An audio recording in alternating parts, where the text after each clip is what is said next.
Um, anyway, I had prepared a bunch of questions for them, but I think that if you guys want to just ask questions yourselves, please do that because a lot of the material covered today already is a little bit repetitive in the sense that you've already covered securities tokens versus utility and things like that. We've got a really good panel that can answer almost any compliance-related question that you have.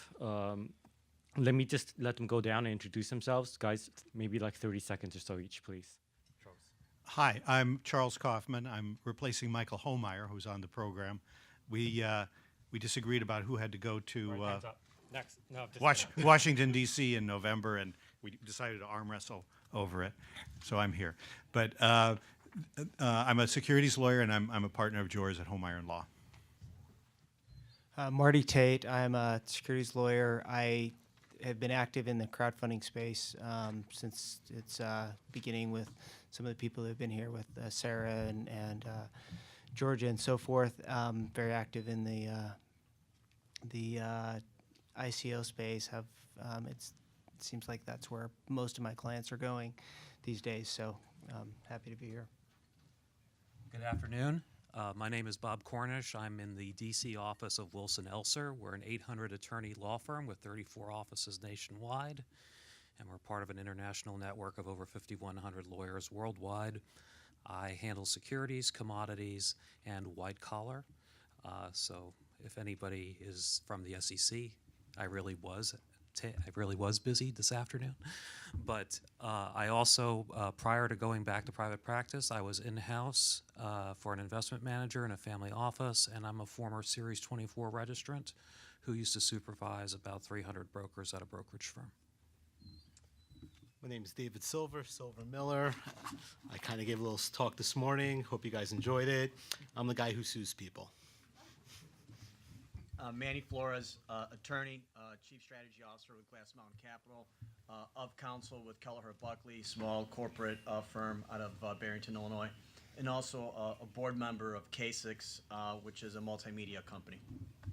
I forgot to mention, I'm here. I was asked to be here because I'm also the former head of the Illinois Department of Financial and Professional Regulation, so a state financial services regulator.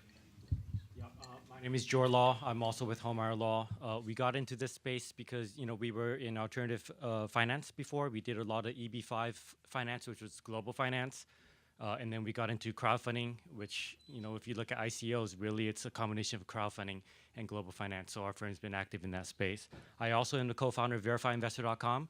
If you're an active investor in the space, you will come across our name. If you're an issuer issuing securities in that space, you probably will come across our name. Between Homeyer Law and Verify Investor, probably worked on about 2,000 or more ICOs, including the current one, Tezos. Not Tezos, not that one, not that one. T0, which is going live November 15th.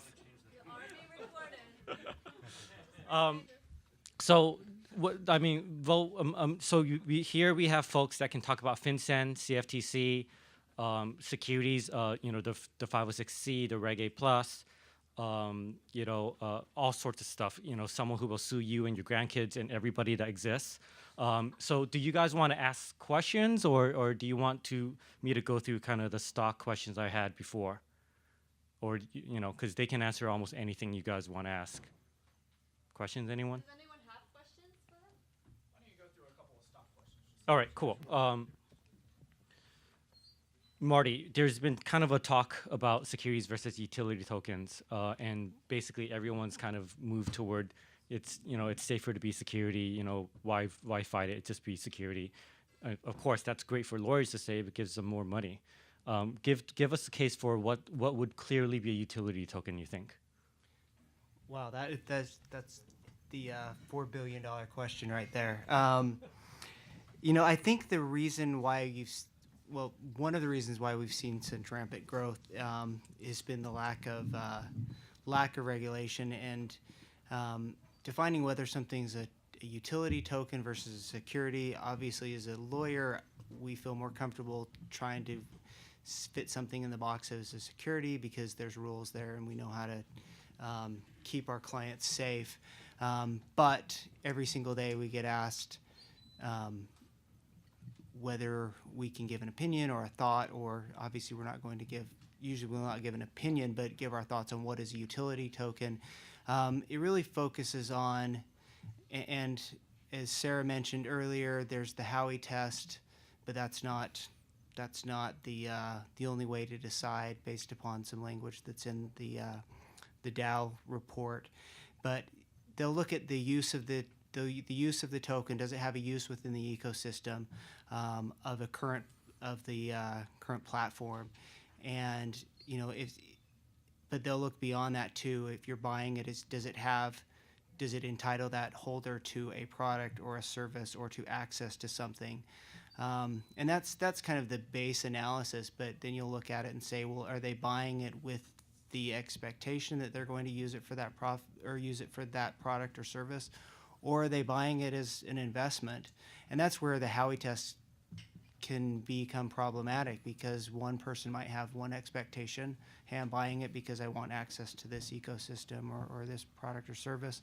Another person might buy it because they hope that it will increase in value. So there's no clear-cut rule, sorry, Jor, about what is a utility, what's not. I know that I'm working with several companies that are in the process of preparing for their ICO, and I have one client that I feel actually is the best case that I've seen for being a utility token.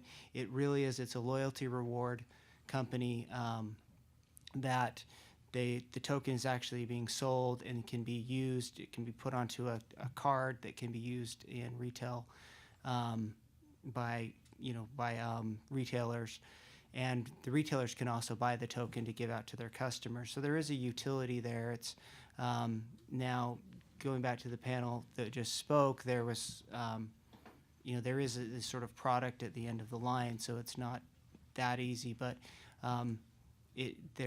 to me, that was something that was a little bit more clear-cut. Yeah, and for those of you who are going for utility tokens, just know, within the space, there's a lot of focus on it. You may end up having to do the legal framework, fill that out, and provide it to investors. If you're working with advisors or some platforms or some exchanges, they might require you to get a legal opinion that it is a utility token. You might want to read those legal opinions. They don't really say that much sometimes. Charles, can you talk a little bit about the most common securities exemptions in the U.S. for ICOs, like 506C, S, and A? Yes. As Marty said, one of the things that's appealing about surrendering to the idea that you're issuing a securities token is there is a clear roadmap where you can be protected from doing an illegal offering. The U.S. securities laws for 80-some years put you into two buckets, basically, if you're going to the public to sell an investment: full registration, like an IPO, or exceptions to registration, which have varying requirements, the most common of which are traditionally been private placements, and then that's been revolutionized by the crowdfunding rules.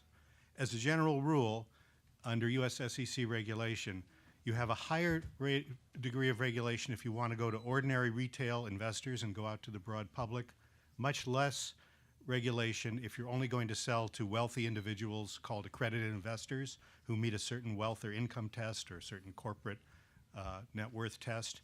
And those people are deemed, rightly or wrongly, as able to protect themselves and not need as much protection from the SEC or other regulators. So the primary exemptions that we would see used for an ICO, right now the overwhelmingly used one is 506C, which is an extension of the old private placement rules where you could sell as much as you wanted to accredited investors, but you had to make sure they were accredited before you even approached them or sold to them. You had to have a pre-existing relationship. Under the new rule, which came out of the Jobs Act a few years back, you can sell to any accredited investor. You can advertise to any investor, whether they're accredited or not, broad general solicitation, as long as the people that you finally close your investment with are verified as being accredited investors. And a lot of flexibility, very quick. All of these exemptions require you to fully disclose all material facts of your offering, everything that you know that might be negative that's material, as well as affirmative. But if in a 506C offering, it's up to you to decide how you're going to disclose that to your investors. At the other end of the scale, something that we're going to see used a lot probably for ICOs is Reg A+, which is kind of a mini IPO. You can sell to any investor, even non-accredited investors, but you have to go through SEC regulation, not just submit to the SEC, but you go through an SEC approval process, much like a registered offering. A little bit abbreviated in terms of what you offer, a little bit easier process, not as onerous in terms of, say, audited financial statements, but process nonetheless. You're limited to $50 million per year per issuer, but you can go to retail investors as well as accredited investors with that. Thanks. And then there are other means as well. Yeah, so in the ICO space, you're almost always going to see just the 506Cs, which you're seeing up now. Some of them are going to be a combination of 506Cs and Reg S, which properly done is really good. And then within like 2 or 3 months, you'll start seeing a bunch of Reg As come out. And occasionally, our firm is working on one which will be a registered S1, I think. So you might get some fully registered ICOs as well. The crowdfunding exemptions are all on this itty-bitty card that and the rules that relate to them. Yeah, and one thing is it's common, a lot of the firms are suggesting for tax and other reasons to structure offshore. Just know that you wouldn't be able to use Reg A if you did that. You'd have to be a US or Canadian issuer. Bob, so Bob is, when I told Sydney I was adding another attorney, he basically freaked out. And I said, no, Bob's going to be the most important attorney in the room. And that's because he knows not just the securities, but he knows FinCEN really well. He knows CTFC really well. Can you tell us a little bit about FinCEN, CFTC? How are they involved in ICOs? What do people need to know? Who's responsible? What are they responsible for? First of all, let's all remember we're in a global economy, and the world transacts business on a global basis. And our Congress, in its wisdom, has decided that there are security concerns that need to be addressed in terms of the movement of money from one place to another. And those concerns have been reflected not only in legislation in the United States, but in other countries. Therefore, you have a network of rules and regulations that govern the transmittal of money and the identity of the people who actually have a responsibility for tracking it, whether it's OFAC, which is making sure that your investors or the people who are handing you money are not targeted terrorists or things of that nature, or whether somebody is engaged in a form of money laundering. We've all heard the, glittering generalities of how cryptocurrency can be used for these sorts of things, and we do have to be incredibly sensitive to those sorts of concerns as this industry matures. However, I think when you get to the point of raising money for an ICO or another venture that's ICO related, your obligations to screen your investors are just the same as they would be if you were running a commodity pool, if you were running a hedge fund, or if you were running a mutual fund. That means that you have to know your customers. That means you have to do your basic background checks. You have to know who the people are and where the money's coming from. The other thing that I think is interesting about this area, and we really haven't talked much about it, is the whole idea of cybersecurity and crypto security in the securities context. Several states have enacted special security guidelines and regulations for people who are involved in raising money and actually have to take particular steps to disclose to investors what types of means and methods they're using, not only to screen investors, but to protect investors. And the two states, oddly enough, that have come to the forefront of that are New York and Colorado. Colorado kind of makes a lot of sense because of the cannabis industry and the lack of the ability for people in the cannabis industry to avail themselves of traditional banking regulations. New York is a little different, although there has been a movement with some of the native corporations in New York to develop a flourishing cannabis business. So as you're looking to raise money, or if you're looking to trade, I'm a big believer that I think personally, George asked me about CFTC and the commodities regulation. I think the future of this business, frankly, is in the commodities and futures space. There is a tremendous opportunity for people to develop pools, trading advisors, other entities that utilize leverage to develop swaps, contracts, derivatives, all of those sorts of things.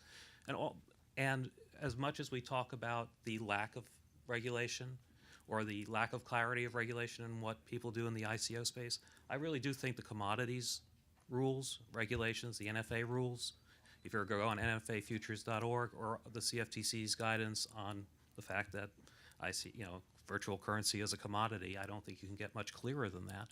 That really gives you your roadmap in terms of managing your Know Your Customer, your FinCEN, and your OFAC regulations.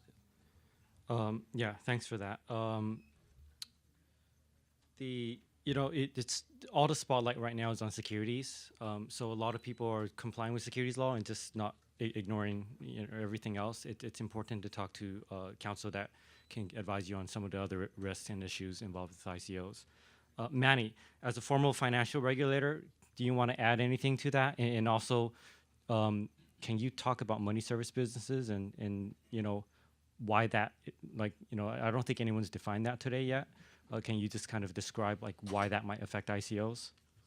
So thank you, Jor. I mean, that was one of the points that I really wanted to underscore. So, not to add on to the layering already of all the regulations and regulators that the industry has to deal with, but if you think about what has been missing from this discussion on the regulatory front is the fact that we have also not only a national, let's say, financial services regulatory model, but we also have 50 states, each of which have their own financial services regulator that will deal with banking, consumer finance, money of transmitters, currency exchanges, as well as securities.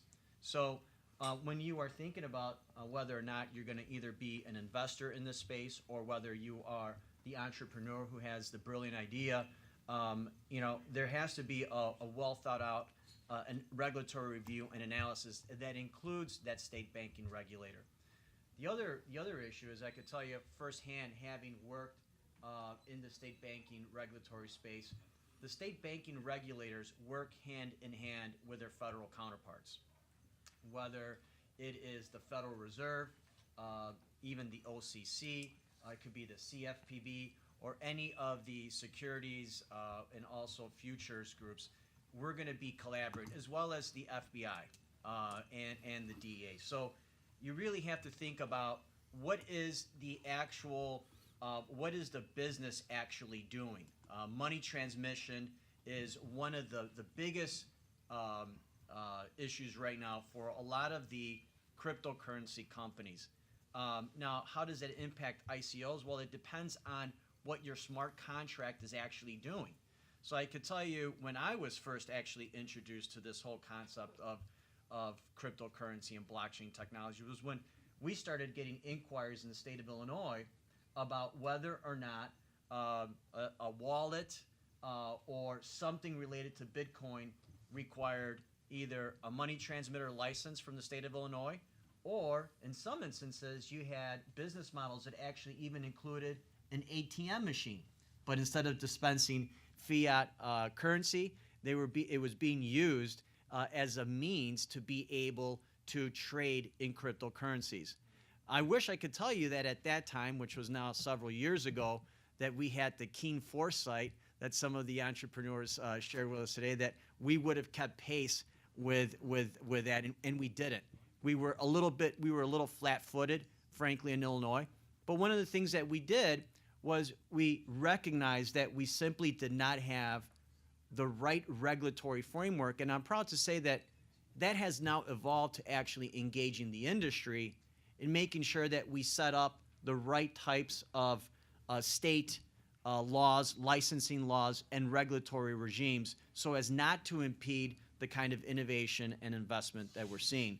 So, we've heard kind of a lot of dire kind of, issues with the regulators. I would submit to the investor groups here as well as the innovators, take a look at that as also an opportunity, and not to highlight Illinois as one of the best states to invest in and to go to if you're in this space. But we actually took the approach counter to the state of New York, where the state of New York, as you know, they implemented the BIT license, right? This definitely impacts the ICOs, the cryptocurrency, blockchain technology industry.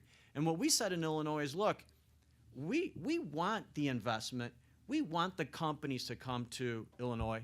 We recognize that we need to protect consumers, but we think there's a better approach to the prescriptive, traditional kind of default setting that you saw. And I'm not beating up on New York. I mean, I can appreciate and understand the challenges that they faced, but it was definitely a different model.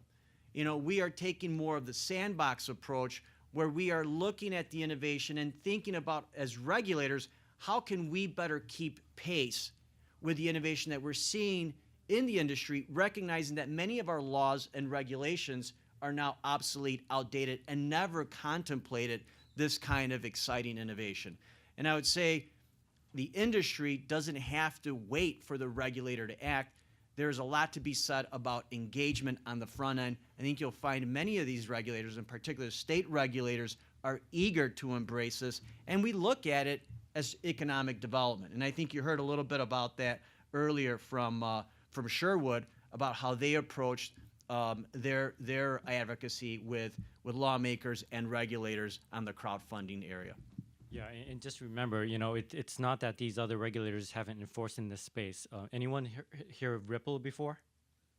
So Ripple is a coin that's basically backed by, or has partnerships with a lot of financial institutions. In 2014 or 15, they got busted by FinCEN. So, these folks were in the space regulating before the SEC even knew what a token was, probably. David, I'm just going down a list here, and I'm just rethinking, like, damn, there are a lot of laws you could sue people on. Do you have any, I know you're normally against the folks in this room, but what sort of advice can you give to help people avoid you? I don't want to get a phone call from you. I'm going to flip what actually the panel's been talking about, for the mere fact that there's a lot of, and I'm a big believer in innovation and the space and being proactive, but the fact of the matter is, after several years, the regulators are playing catch up. And at this point, I use Gemini as the example. Gemini went to the SEC. They hired a big fancy law firm in DC, actually two of them, to try and get SEC approval. Not mine. And they went, they didn't hire his, but it's true. They went with Cat Muchin, and then they went with DLA Piper, two of the largest firms in the world. And they didn't get the approval. And at some point in time, I think you heard what I would consider the panel before us, three of the brightest minds in this space eloquently speaking about they are early adopters, they are first out of the gate, and I think that what we're going to see is, we're not going to see it on the state level, we're going to see this on the national level, somewhere where someone's going to break through, and it's going to be like a witch's hat. Right now, everyone's piling in to be the first to get approval. But once the exchanges get approval, somehow the SEC and the regulatory bodies, the CFTC, we can talk about FinCEN and the CFTC and pretend like they have the teeth to enforce what's going on right now, but the fact is, they don't. The SEC does. The DOJ does. And as I said before, when you pay your lawyers, make sure you get all the indictment work for free, because at the end of the day, at some point, this needs to be regulated from the national level. We're going to stifle innovation. New York, I know a lot of companies that left New York. Hell, we keep talking about, I'll talk about Kraken again. Kraken refused to do business in New York. That's a plus. That shows that they're trying to legitimize their business in 2017. Coinbase, they're trying to legitimize their business as we move forward. These large companies, as they grow in valuations and they want to protect their money, they're going to have to work with the regulators. There's going to have to be new law, and there's going to have to be an acceptance by the regulators. And I use Gemini. Gemini should have been approved. It is a disgrace that Gemini was not approved. They tried to do everything right in this space to get approval, and they should have. And it's a problem for the space. It's a problem for companies, because there is no clear indication what the government will approve right now. And until we get some clarity in that, innovation will be stifled. You got a question over there. Yeah, I got a question. It's specifically for you, David. I was gonna ask it while you were speaking, then I was gonna talk about the panel, but you just said that the previous three panelists as like the brightest three people. I disagreed with almost everything they said on the previous panel. In one of the cases with the hedge fund situation, specifically was stated that the blockchain is gonna handle all of the accounting and transactions. And I'm very familiar with the Trendon Shavers case, and that is the same exact reason, because I'm friends with his defense attorney, actually. That is the exact same reason why he got nailed as a Ponzi scheme, because he wasn't actually running a Ponzi scheme, it was on a technicality, and because he was using hot wallets to pay people out like cash.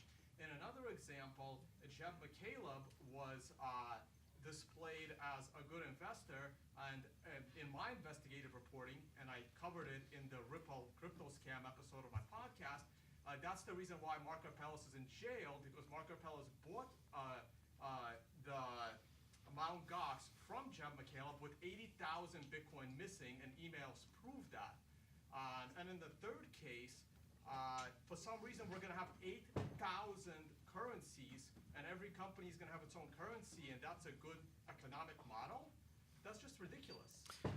So, like, I'm not sure where, and these are the kinds of people you're suing, so I'm not sure why you said that. Okay, so let's take one step back first. Jason's going to be very happy to know that there are people out there who like him as an attorney. I'll pass that along. Trendon Shavers was running a Ponzi scheme. He was, by definition, paying older investors with newer investors' money. I mean, that's the definition of a Ponzi scheme. It's right, wrong, or indifferent. What I was talking about, I'm saying the smartest guys, being at the forefront of a space, being an early adopter, that's not easy. These are people who are trying to work in a new environment before the environment even exists. They're creating the space. I don't know anything about the three guys up here or their models or what they're actually doing. But to say that the government can't stifle innovation. They can't stop what's going on. This is happening. You know, the dollar bill is arcane. It's horse and buggy before the combustible engine. They have to make an acceptance for the innovation that's going on in the space. So what I'm saying is the people who are utilizing the ICOs early, who are raising money to build new spaces, those are the early adopters. Their educational backgrounds, what they're doing, I have respect for what they're doing. So that answers the second question. If you're asking me my personal belief about how everything is going to be a new cryptocurrency, a new currency, I think that's insane also. I think someone else this morning was talking about national currencies being crypto. I don't know what's best. Heck, I invested in oil at its peak and sold it at its bottom probably. I can't tell you what investment is the best to make. I don't know. I don't know which one's going to survive. But my only belief in this space is the world is changing. The guys who just spoke before us, they are working with that change. There's nothing to do but get on board. And as what we're going to have to do, I know you disagree with what they were saying, but at this point in time, what they're trying to accomplish is work in a new space while the rules are being written. While I joke about getting the free legal work when they get indicted, I think it was Shane that's sitting at the end who said, look, one of the risks I'm taking is that I can get arrested on any given day. And let me tell you something. He's completely right. The Brightmans, I want to go back to Tezos for a second. We were talking about whether it's utility or security. I made the joke that we're always on tape. Kathleen Brightman gave an interview. I think we ran out of tape. Gave an interview where she said, I know some people are speculating in this donation. At this point in time, that's an acknowledgement that she knows people are using her donation as an investment. You just have to be careful. As the world's changing, my answer to you is, look, I know these guys who bought into the space early may have not known what they were doing, but we've got to get on board, and the regulators, we're all going to be working with the regulators, All right. so they might as well get it right. All right, cool. But we have to acknowledge that any industry this nascent, and for as much as we want to say how developed this industry is, it is nascent compared to the global investment industry itself. And if we think about where sophisticated industries have been in the last 15 years, and we're talking about the Ponzi scheme example, with Mr. Shavers, I think a great analogy to look at is the futures industry in terms of what happened with Refco in 2004. This was the largest commodities trading firm literally in the world, and their big business was putting money offshore, having it in an unsegregated pool and letting people leverage it up to 50 to 100 times, hoping that the market would ride out. And lo and behold, that model crashed and brought down hundreds of people, and the principals of that firm are still in jail. What's the end result of that Ponzi scheme? What's the end result? We now have regulations and rules dealing with the segregation of assets, which means if you're going to run a Ponzi scheme, you literally have to move your money from one pool to another, like Mr. Shavers did. And that's a lot. That sounds like a very nuanced topic or an idea, but the idea that you actually have two separate buckets of money, and you have you actually have a balance sheet, something on one side, something on the other, and they have to work out. And that's essentially what we're all doing here in this business, as I see. And ultimately, there's going to be rises, and there's going to be increases, decreases, and that's where a lot of people in Wall Street are going to find ways to make money.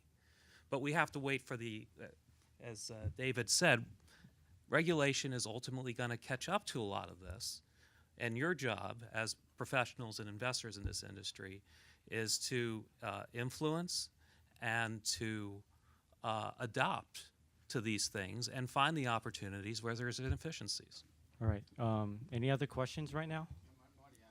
I was just going to say, to that point, what you're seeing internationally is you're also seeing many of these countries that are making announcements that they are, in 2018 are going to provide a regulated framework for token sales. There's Singapore, Hong Kong, Australia, Gibraltar. They're all coming and saying, we're going to be the first that's going to have a regulated framework so that these sales can be done, which is I think is a positive thing. And it definitely, from a lawyer standpoint, the more regulation is there, it's a lot easier for us to advise our clients on how to comply. I just want to end on a positive note. I mean, on the regulatory side, I know that maybe the U.S. seems a little behind the 8 ball, but even here, I mean, look, not so much with the ICOs, but if you take a look at what the OCC announced with its willingness to actually create a new charter, a fintech charter, is extremely novel. And I got to tell you, politically, a very difficult thing to do that ended up in a lawsuit filed by their state banking counterparts and mired in politics. But that sent a signal to the marketplace, and I think that's a positive signal. I agree with David and some of the other remarks again, and just as a former regulator, now someone who's in private practice, there is something to be said, though, for the industry to also be aggressive and very proactive in setting forth the right kinds of guardrails, because you will have the train wreck scenario, and all of us know that it's extremely easy to overreact, and that's what happens to those train wreck scenarios. But those also tend to represent the real peculiar one-off cases, not the best way to create policy. So, really engage the regulators. I think the state banking regulators are a good place because there's a lot of room for innovation there. And believe me when I tell you, they do have influence in being able to also nudge their federal counterparts. And don't forget, you also have Congress people and U.S. senators in those individual states that want to see economic development in their regions. And again, that's, I think, another positive opportunity for the industry here. Yeah, it's up to you all to put the pieces together. I mean, just listening to the OCC issue reminds me of some of the really interesting banking regulations you have in certain states that allow you to create certain vehicles. You can, if you want to create a reinsurer, you can go to the state of Vermont. You have a whole structure of laws and regulations that can help you create a reinsurance entity that can use some of this. You can go to Wyoming and create a private bank or your own trust company. I mean, your ability to develop and innovate is really endless if you open your mind and realize that some of these are clues that people are dropping to you that are saying, there is a path, but we're not sure where it's going. But we sure as heck know that there are people out there who can really put something together that would work. Right. I think we're out of time, but we'll be around, so come find us and talk. Thank you very much.